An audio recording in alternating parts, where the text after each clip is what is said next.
Hi everyone, this is Kylene with Parents for Public Schools of Pitt County. Good to see you. It was great to end our week together last Friday and celebrate some successes.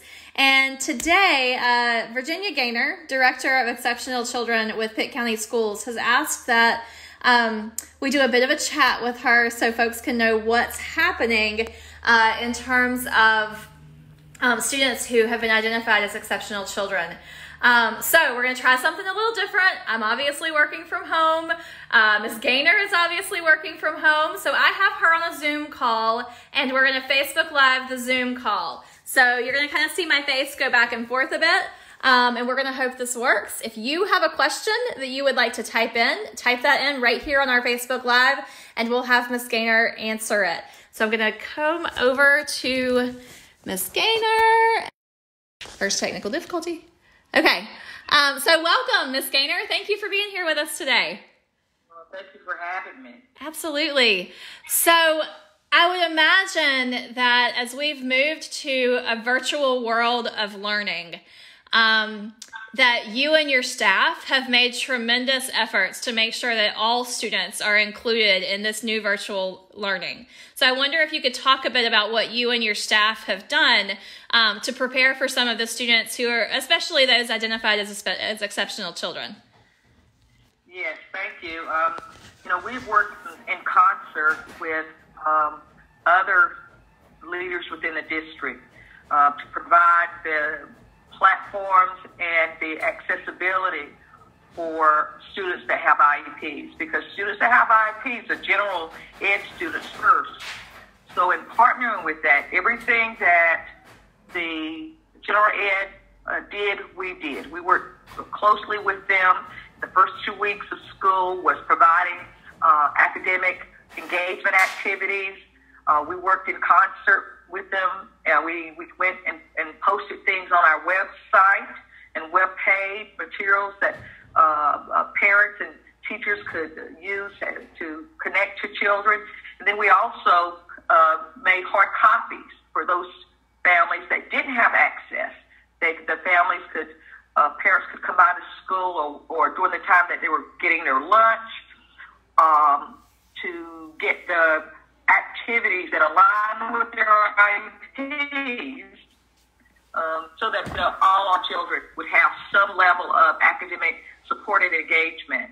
And I call it the first phase one of how we addressing getting materials out to our students. The second phase was the proactive planning, or what you referred to earlier, which is the supplemental or optional virtual learning. So again, alignment with the school district, all of our SPED teachers or teachers, because there are all different types of teachers in public school. There are regular ed teachers, there are art teachers, there are music teachers, there are PE teachers, there are SPED teachers, there are teachers that were AIT.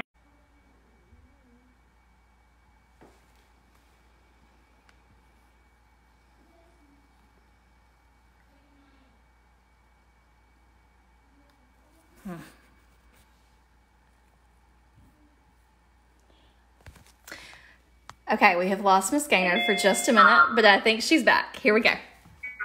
I was just We lost you for a second. We lost you for a second. You were talking about some training with Tim DeCreasy and how all your teachers went through training with Tim. Yeah, all of the teachers, including special education teachers, were encouraged to get that training so they could know how to use Canvas. And Canvas is our mode of communication with parents.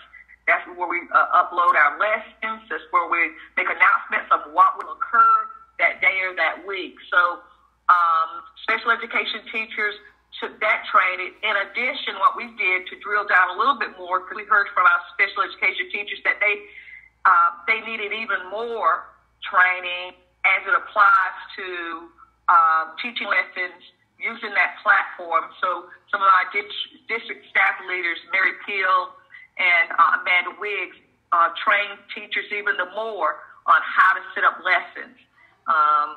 And for parents that didn't have didn't have accessibility to computers or technology, we provide them with the handouts, and we ask that teachers communicate with them telephonically as they've done in the past.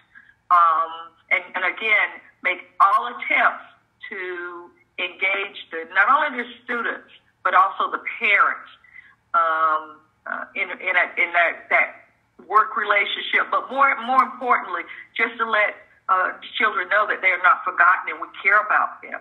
Absolutely. And everything that we provided is not foo-foo. It aligns with the student's IEP goals and objectives. So that was one question that I was going to ask. I've seen a lot of parents asking at just different online venues about IEPs, and students are getting all of this work from their teachers. Are IEPs being incorporated into that? So can you talk a little bit about how IEPs are being taken into consideration as these students receive their work? Yes, it's required. Federal law says anything you offer students that do not have disabilities, you must also offer to students with disabilities. So once the district determined that they would do virtual learning as a supplemental instructional option, we had to offer that to our students with IEPs also. And really, it's the materials that the students are receiving come from those evidence-based materials that they've already been accustomed to. We try to do high leverage instruction and high leverage in practices. So if a student was getting instruction using a program like corrective reading, or a program like language, or a program like BMath, they're still getting that service just through that mode called virtual learning. And it's everybody. Now, because we are, this is also supplemental, we in the school district is on a modified schedule. The children are not in school for the same amount of time. We don't have to do the same amount of time that's in the child's IEP. So about 25% to 30% of the amount of time that's in the IEP is being provided during that instructional time for K-5. If parents would go to the Pitt County website, they'll see the supplemental virtual learning plan that the Board of Education adopted about 2 weeks ago. Okay. And in that, for K-5, the amount of instruction it's being provided is about 150 minutes for K-5 grade, okay, kindergarten through 5th grade. For 6 through 12, it was 240. In addition to that, teachers have to have a 1 hour AM and 1 hour PM. I see your babies. I know. I was going to say, everyone gets to see everyone's personal life now these days. We're all open books. I remember the day. But also, we are requiring that the special education teachers have an hour-long office time and a PM office time.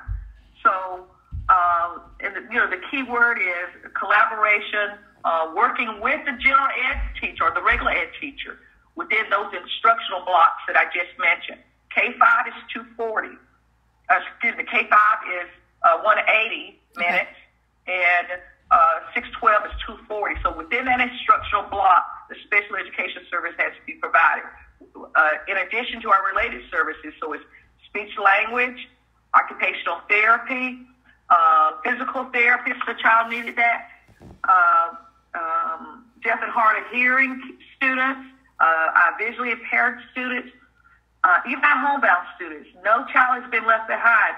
We're obligated to make sure they get not only accessibility, but that our accessibility and the things that we're providing are appropriate and aligns with the students' IEP goals and objectives.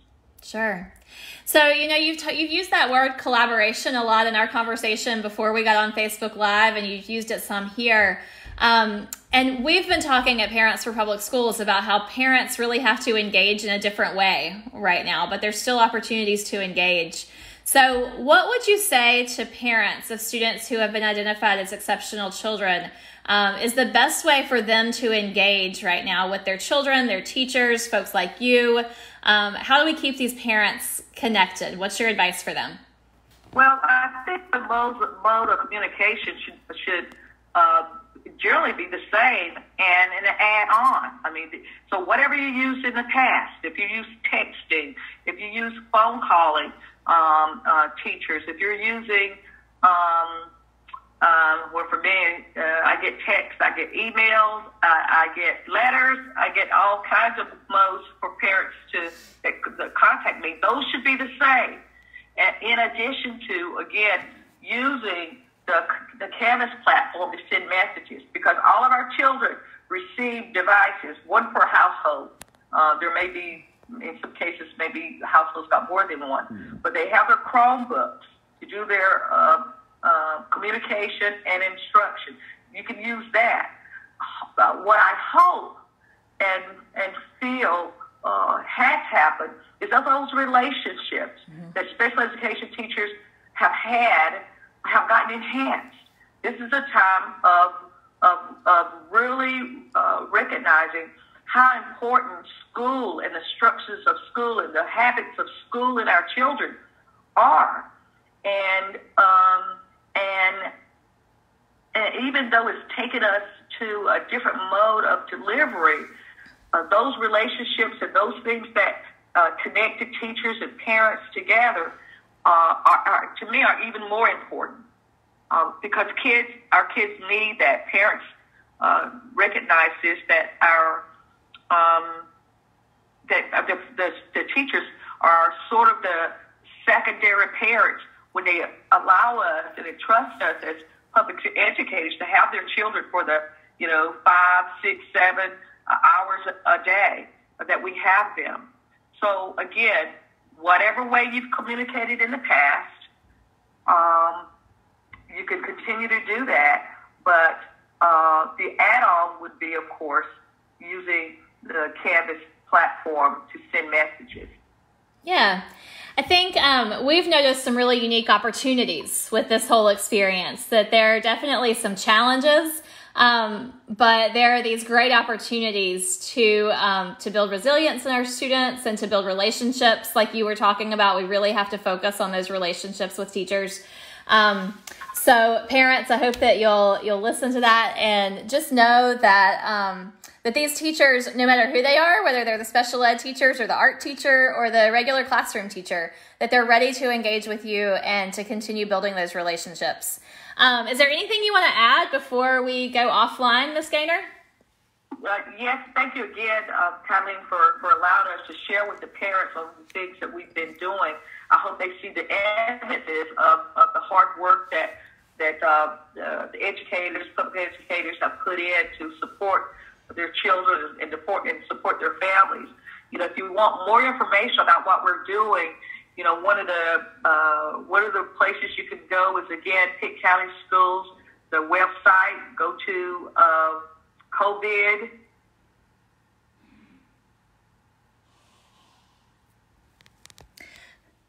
We still have Ms. Gaynor's face, but we have lost her voice.